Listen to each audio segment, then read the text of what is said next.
আজকের এই অনুষ্ঠান প্রমাণ করছে বাংলাদেশ আজকে দুই ভাগে বিভক্ত হয়ে আছে।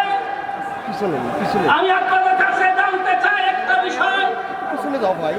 আমরা জুলাই সনদের কথা বলে আসছি, প্রায় 1 বছর অতিবাহিত হওয়ার পথে তার বিপরীতে ফ্যাসিস্ট হাসিনা এবং তার দল তার দূষণ যাদেরকে বাংলাদেশের বুক থেকে বিদায় করে দিয়ে হিন্দুস্তানে নির্বাসিত করা হয়েছে, সেই শেখ হাসিনার পরিত্যক্ত 72 সালের সংবিধান, যেই সংবিধানকে আমরা হিন্দুস্তানের শাসনে পাঠিয়েছি, সেই সংসদ পাঠিয়ে হিন্দুস্তানি অবস্থান করা সংবিধান এবং জুলাই সনদ মুখোমুখি অবস্থান করছে।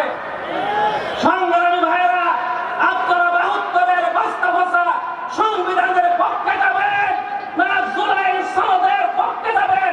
হাত তুলে বলুন, কোন পক্ষে যাবেন আপনারা? জুলাই সনদের পক্ষে যাবেন।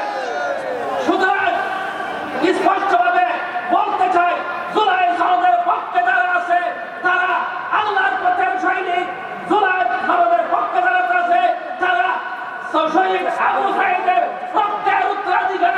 জুলাই সনদের বিপক্ষে যারা যাবে তারা দাগুতের উত্তরসূরি এবং শহীদ আবু সাঈদের রক্তের সাথে মিথ্যাভুরি করা গ্রুপ। সুতরাং বাংলাদেশ এখানে প্রতিবার হয়ে যাবে।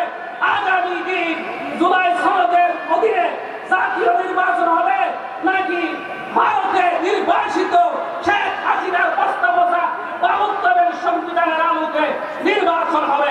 সুতরাং আমরা কোন নির্বাচন চাই?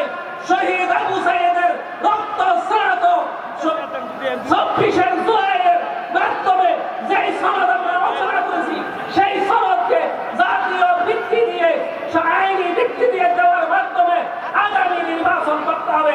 জুলাই সনদকে বাদ দিয়ে বাস্তবতার সংবিধানের আলোকে যদি নির্বাচন করতে চাই, তাহলে আমরা মনে করব বর্তমান সরকারও শেখ হাসিনার দূষণ, বর্তমান সরকারও আবু সাঈদ মুক্তার রক্তের সাথে ডাক্তারি করা গ্রুপ।